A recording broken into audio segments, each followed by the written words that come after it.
Set है।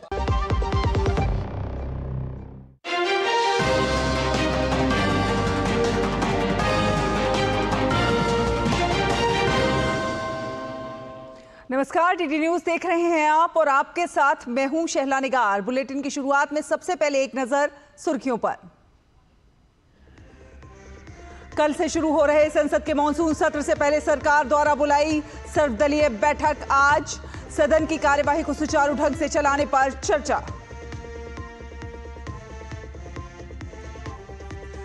भारत को malaria उन्मूलन की दिशा में मिली बड़ी कामयाबी। देश में तैयार हुआ मलेरिया का पहला स्वदेशी टीका। टीके को फिलहाल एडफॉल्सिवैक्स दिया गया नाम।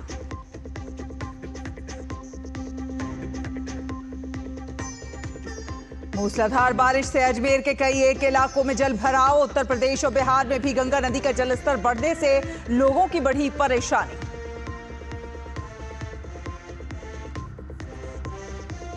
जापान में संसद के उच्च सदन के लिए मतदान जारी। 248 सीटों में से 125 पर हो रही है वोटिंग। चुनाव में बढ़ती महंगाई और सामाजिक कल्याण बने बड़े मुद्दे। और fit India Sundays on cycle अभियान को लेकर देश भर में उत्साह। वाराणसी में केंद्रीय खेल मंत्री और खेल राज्य मंत्री ने किया अभियान का नेतृत्व।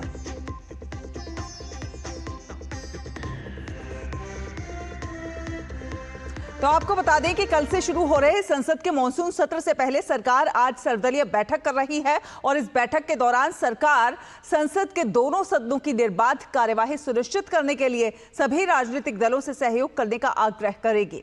मॉनसून सत्र 21 अगस्त तक चलेगा। सत्र के दौरान दोनों सदनों की कुल 21 बैठकें होंगी।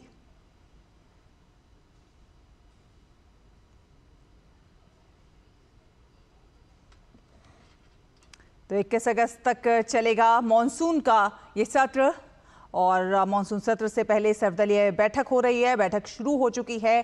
केंद्र की ये सर्वदलीय बैठक है जिसमें सुचारू रूप से कैसे सदन को चलाया जा सके इस पर बातचीत होगी, चर्चा होगी। कल से मॉनसून सत्र की शुरुआत होने जा रही है। सुचारू कामकाज कैसे सुनिश्चित किया जा सके उस सब को लेकर ऑल पार्टी जो मीटिंग है, ये सर्वदलीय बैठक बहुत महत्वपूर्ण हो जाती है। और आपको बता दें कि भारत में मलेरिया उन्मूलन की दिशा में एक बड़ी कामयाबी मिली है। भारतीय वैज्ञानिकों ने मलेरिया रोग के खिलाफ पहला स्वदेशी टीका तैयार कर लिया है जो न केवल संक्रमण बल्कि उसके सामुदायिक प्रसार पर भी रोक लगाने में सक्षम है।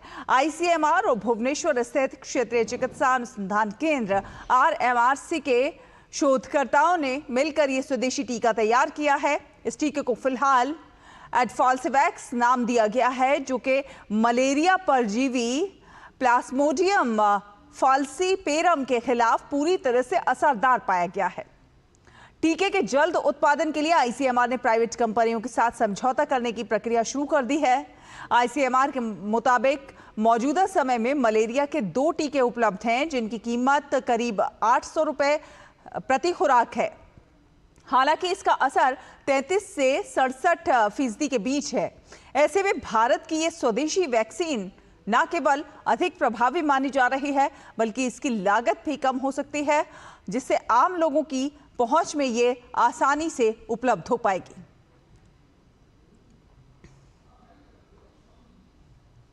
बात करते हैं बिहार में मतदाता सूची के चल रहे विशेष गहन पुनरीक्षण के दौरान 95.92% मतदाता मसौदा सूची में शामिल हो गए हैं और इस प्रक्रिया में अभी 6 दिन और बाकी हैं। इसके लिए चुनाव आयोग द्वारा छूटे हुए प्रत्येक मतदाता तक पहुंचने के लिए मिशन मोड में प्रयास जारी हैं। राजनीतिक दलों द्वारा नियुक्त BLO, BLA ऐसे मतदाताओं का पता लगाने का प्रयास कर रहे हैं।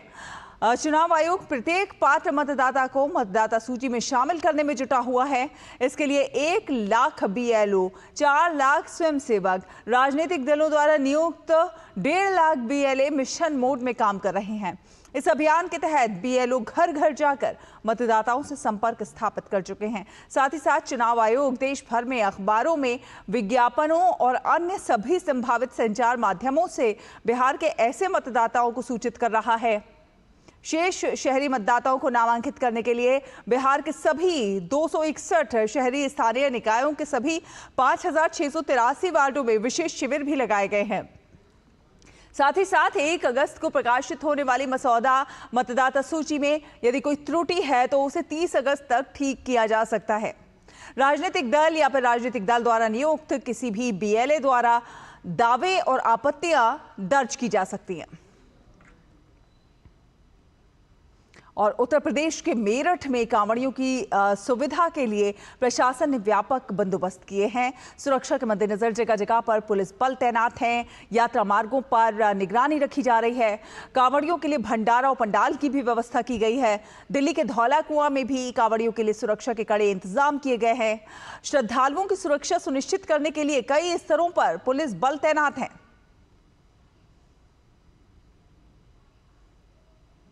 सही है, सरकार के द्वारा व्यवस्था सही मिली हुई है, बढ़िया, बिल्कुल बेहतरीन।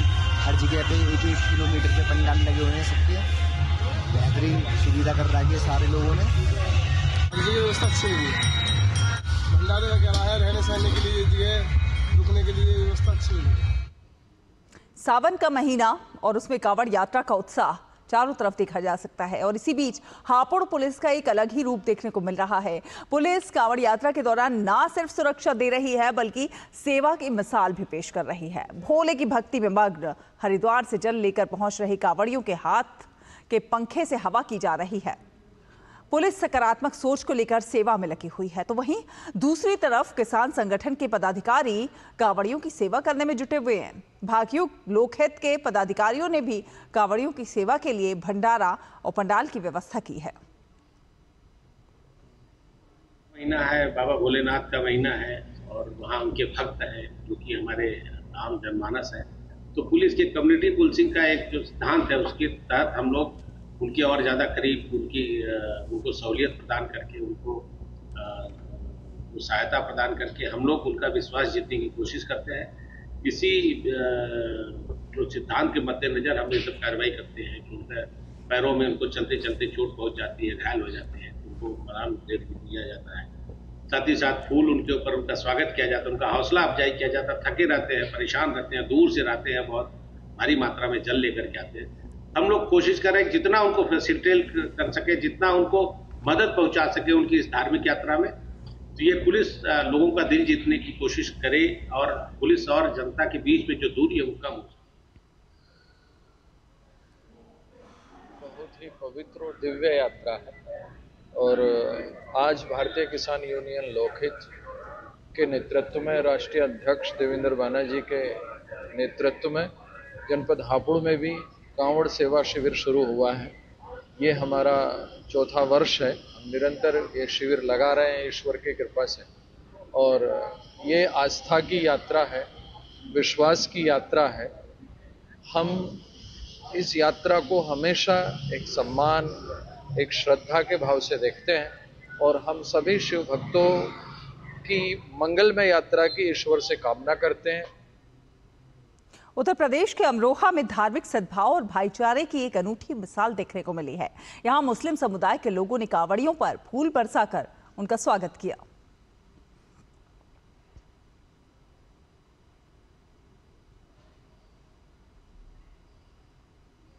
और आपको बता दें कि बिहार की राजधानी पटना में गंगा नदी खतरे के निशान को पार कर गई है। लगातार बारिश के कारण नदियां उफान पर हैं। निचले इलाकों में पानी घुस गया है जिसके कारण बाढ़ जैसे हालात हो गए हैं।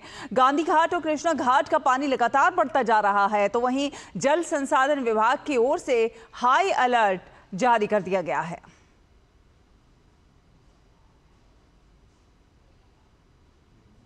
राजस्थान के अजमेर में भारी बारिश के कारण आना सागर चौपारी क्षेत्र में भीषण जलभराव देखने को मिला, जिससे शहर में बाढ़ जैसे हालात पैदा हो गए हैं। जगह जगह पर जलभराव के कारण कई वाहन पानी में बंद हो गए हैं।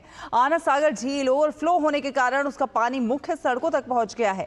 जलभराव की स्थिति इतनी ज्यादा गंभीर हो गई कि लोग अपने घरों में कैद हो गए हैं। जीवन यापन के लिए जरूरी सामान तक लाना मुश्किल हो गया है। 28 जिलों में मूसलाधार बारिश का अलर्ट है। IMD ने राजस्थान के पूर्वी हिस्सों में ऑरेंज जबकि पश्चिमी हिस्सों में येलो अलर्ट जारी किया है। अजमेर में पिछले 48 घंटों से मूसलाधार बारिश ने जनजीवन को बुरी तरह से प्रभावित कर दिया है। भारी वर्षा के कारण शहर की आना सागर झील ओवरफ्लो हो गई है, जिससे शहर की मुख्य सड़कें और निचले इलाके दरिया में तब्दील हो गए हैं। मूसलाधार बारिश को देखते हुए जिला प्रशासन ने एसडीआरएफ और सिविल डिफेंस की टीमों को राहत और बचाव कार्य में जुटने के निर्देश दिए हैं।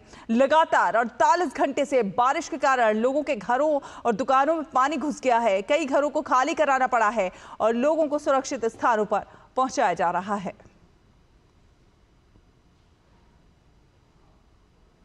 भारतीय मौसम विज्ञान विभाग ने केरल और तटीय कर्नाटक में अत्यधिक भारी वर्षा के लिए रेड अलर्ट जारी किया है। आईएमडी के अनुसार अगले 7 दिनों तक केरल, कर्नाटक और तमिलनाडु में भारी से बहुत भारी बारिश रहेगी। मौसम एजेंसी ने अगले 3 से 4 दिनों के दौरान ओडिशा, छत्तीसगढ़, उप हिमालयी, पश्चिम बंगाल, असम, त्रिपुरा, अरुणाचल प्रदेश और सिक्किम में भारी बारिश का अनुमान जताया। 24 जुलाई तक जम्मू कश्मीर, हिमाचल प्रदेश और उत्तराखंड में भी वर्षा की स्थिति बनी रहेगी। उत्तराखंड के देहरादून, टिहरी, पौड़ी, हरिद्वार, नैनीताल, चंपावत, उधम सिंह नगर के अधिकांश स्थानों में गरज चमक के साथ मध्यम वर्षा होने की संभावना। देश के पश्चिमी भाग में कोंकण, गोवा और मध्य महाराष्ट्र में बारिश होगी। बिहार में हल्की से मध्यम बारिश और बिजली गिरने की संभावना। मौसम विज्ञान विभाग ने दिल्ली एनसीआर में आंशिक रूप से बादल छाए रहने और बहुत हल्की बारिश की भी भविष्यवाणी की है। अंतर्राष्ट्रीय खबरों का रुख करें तो वियतनाम के हैलोंग बे में एक बड़ा हादसा हो गया है। हैलोंग बे में शनिवार को तूफानी मौसम के चलते एक पर्यटक नाव पलट गई और इस हादसे में 38 लोगों की मौत हो गई। सरकारी मीडिया रिपोर्ट्स के अनुसार बचाव दल लापता लोगों की तलाश में जुटा हुआ है। इस नाव में 48 यात्री और चालक दल के 5 सदस्य सवार थे। नाव पर सवार ज्यादातर लोग राजधानी हनोई से आए थे। बचाव कार्य में जुटे सीमा रक्षकों ने 11 लोगों को बचा लिया है, तो वहीं लापता 8 लोगों की तलाश के लिए बचाव अभियान रात भर जारी रहा। जानकारी के अनुसार इस तूफान की शुरुआत स्थानीय समय अनुसार दोपहर में हुई थी। मौसम के बिगड़ने से भारी बारिश और गरज चमक के साथ ओले भी गिरे। वियतनाम के प्रधानमंत्री फाम मिन चिन ने मृतकों के परिवारों के प्रति अपनी संवेदना व्यक्त की और रक्षा एवं जन सुरक्षा मंत्रालय से तत्काल खोज एवं बचाव कार्य करने का आह्वान किया। इसके साथ साथ उन्होंने घटना के कारणों की जांच के भी आदेश दिए। जापान में आज उच्च सदन के लिए चुनाव हो रहे हैं। ऊपरी सदन की कुल 248 सीटों में से 125 पर यह मतदान जारी है। विशेषज्ञों का मानना है कि ये चुनाव जापान की राजनीतिक दिशा तय करेगा, क्योंकि इस बार चुनाव में बढ़ती महंगाई और सामाजिक कल्याण बहुत बड़े मुद्दे हैं। जापान के प्रधानमंत्री शिंजो इशिबा की लोकप्रियता भी गिरती जा रही है, जिससे उनके राजनीतिक भविष्य पर सवाल खड़े हो गए हैं। चुनाव में प्रधानमंत्री इशिबा की पार्टी एलडीपी और उसकी सहयोगी कोमितु को बहुमत के लिए कम से कम 50 सीटें जीतनी होंगी। विशेषज्ञों का मानना है कि यदि सत्तारूढ़ दल को बहुमत नहीं मिलता है तो एलडीपी के भीतर ही इशिबा को हटाने की मांग तेज हो सकती है। और लॉस एंजलिस में एक नाइट क्लब के बाहर खड़ी भीड़ को एक तेज रफ्तार अनियंत्रित कार ने टक्कर मार दी। इस हादसे में 31 लोग घायल हो गए हैं, वहीं 7 लोगों की हालत गंभीर बनी हुई है। Los Angeles city fire department के प्रवक्ता के अनुसार सांता मोनिका बुलेवार्ड में एक कार चालक ने नाइट क्लब के बाहर खड़ी भीड़ को रौंद दिया। पुलिस और अन्य एजेंसियां इस मामले की जांच कर रही हैं ताकि ये पता लगाया जा सके कि यह हादसा एक्सीडेंट था या फिर जानबूझकर किया गया था।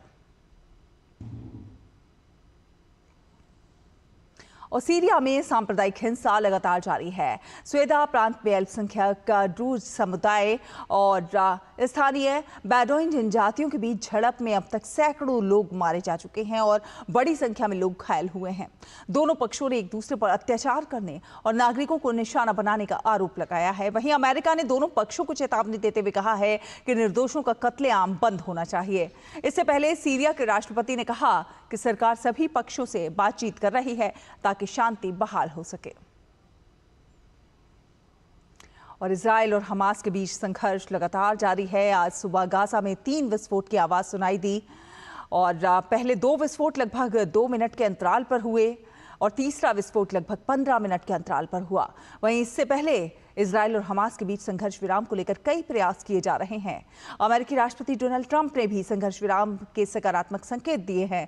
उन्होंने कहा है कि इस मुद्दे पर बातचीत जारी है और उम्मीद है कि जल्द ही कोई ठोस समाधान निकल सकता है। यूक्रेन के राष्ट्रपति वोलोदिमीर ज़ेलेंस्की ने रूस के साथ नई शांति वार्ता का प्रस्ताव रखा है। यूक्रेन और रूस के बीच अगले सप्ताह बातचीत हो सकती है।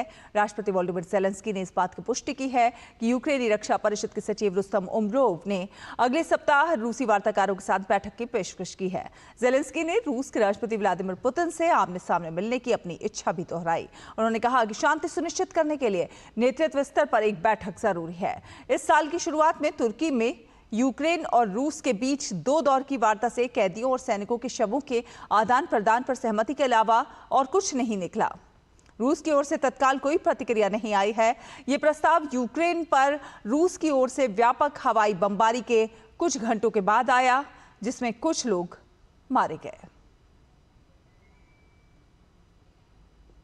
रुकेंगे एक छोटे से ब्रेक के लिए। ब्रेक के उस पर खबरों का सफर जारी रहेगा।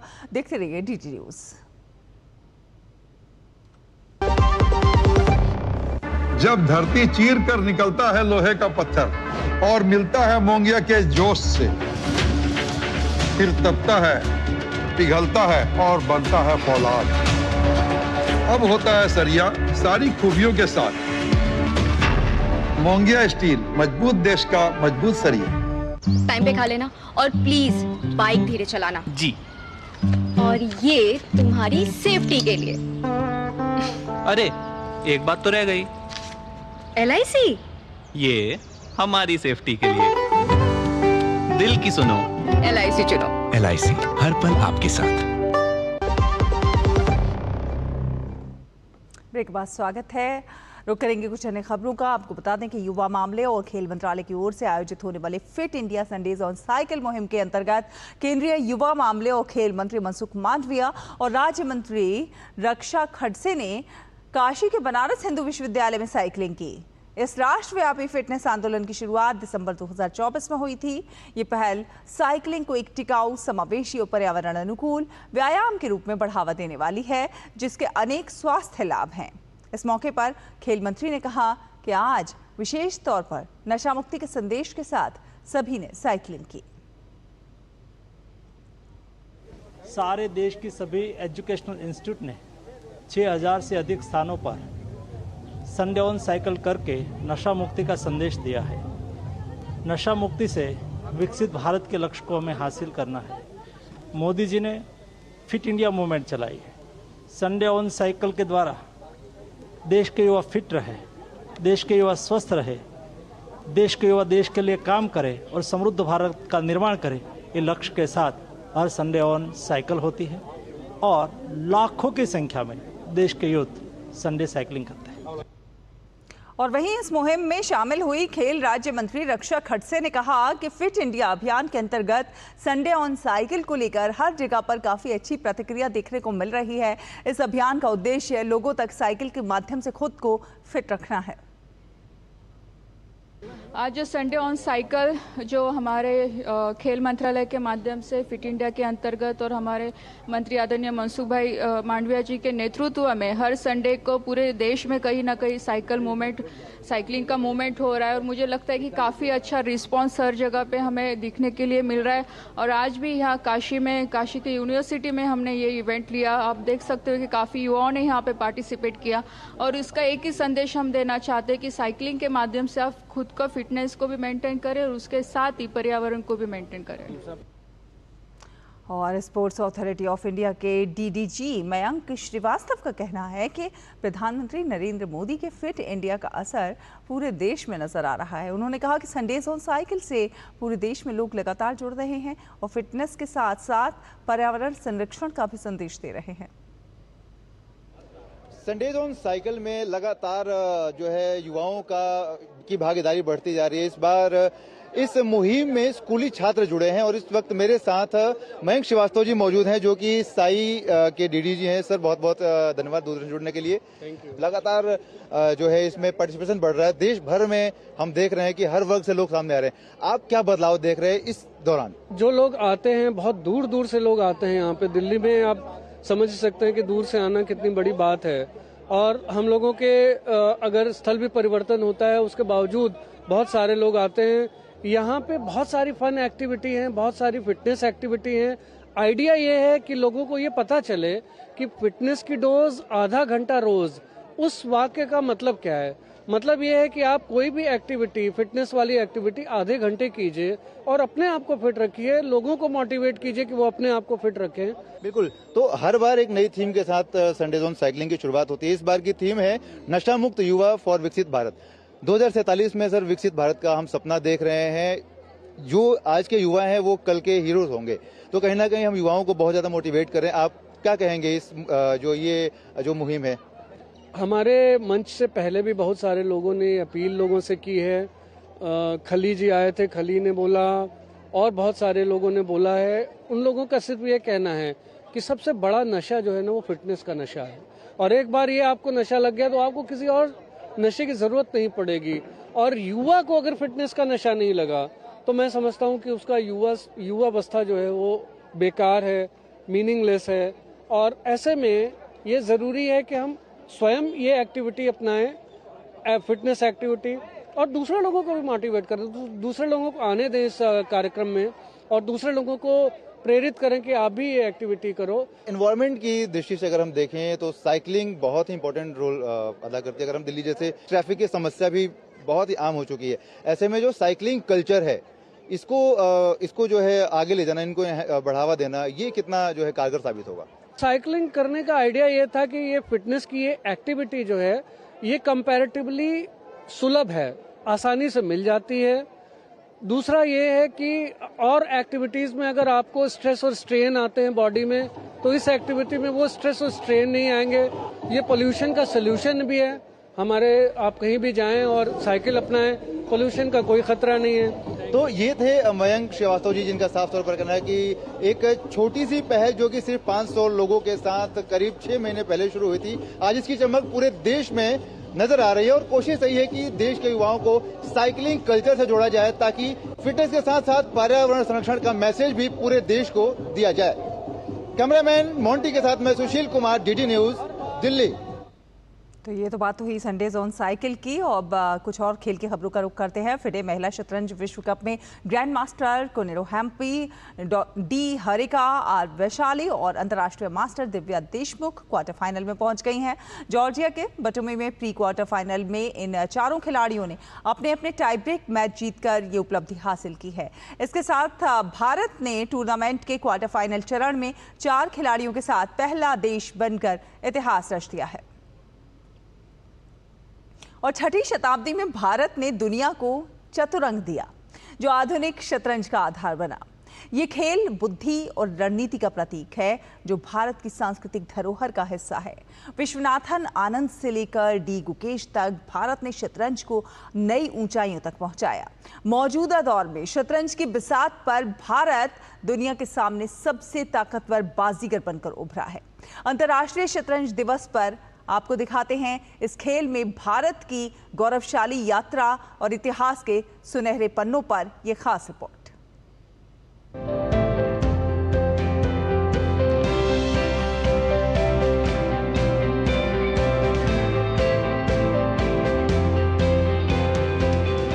छठवीं सदी में भारत से शुरू हुआ चतुरंग आज चेस बनकर दुनिया को चुनौती दे रहा है। 1966 में फीडे की स्थापना के बाद से यूनेस्को के सुझाव पर हर साल 20 जुलाई को अंतर्राष्ट्रीय शतरंज दिवस के रूप में मनाया जाता है। भारत में यह दिन विशेष रूप से महत्वपूर्ण है क्योंकि शतरंज की शुरुआत भारत की धरती पर हुआ, जो एक रणनीतिक युद्ध खेल था। यह खेल भारत की सांस्कृतिक विरासत का हिस्सा है।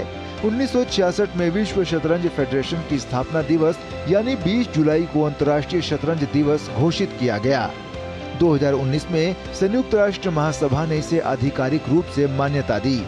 आधुनिक समय में भारत ने कई विश्व स्तरीय खिलाड़ियों को जन्म दिया है, जो इस खेल को वैश्विक मंच पर ले गए हैं। विश्वनाथन आनंद ने इस खेल को घर घर तक पहुंचाया, तो वहीं आज डी गुकेश, आर प्रज्ञानंद, विदित गुजराती, अर्जुन एरिगैसी, अरविंद चिदम्बरम, कोनेरू हम्पी, हरिका द्रोणावल्ली, वैशाली, दिव्या देशमुख, वंतिका अग्रवाल और तानिया सचदेव जैसे खिलाड़ी देश में शतरंज को नई ऊंचाई पर ले गए हैं। साल 2024 में आयोजित हुए 45वें शतरंज ओलंपियाड में भारत की महिला और पुरुष टीमों ने स्वर्ण पदक जीतकर इतिहास रचा।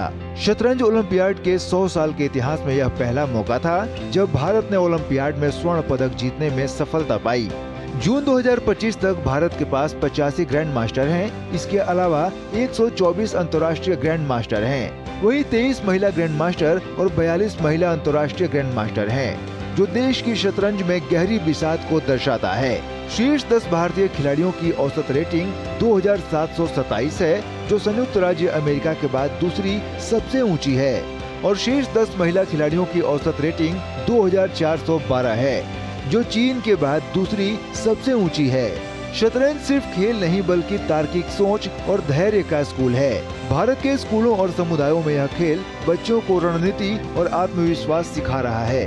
यह एक ऐसा खेल है जो हर उम्र को जोड़ता है, चाहे राजा हो या प्यादा। हर मोहरे की अपनी अहमियत है। यही शतरंज की असली खूबसूरती भी है। Sports desk, DD news. और हंगरी में आयोजित कुश्ती रैंकिंग सीरीज में भारत का शानदार प्रदर्शन देखने को मिला है।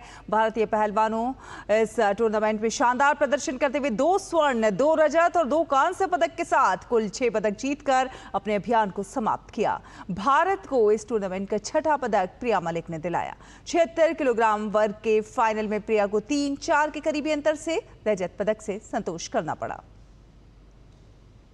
इसी के साथ इस बुलेटिन में फिलहाल इतना ही। DD न्यूज पर खबरों का सफर लगातार जारी है। आप देखते रहिए DD न्यूज। नमस्कार।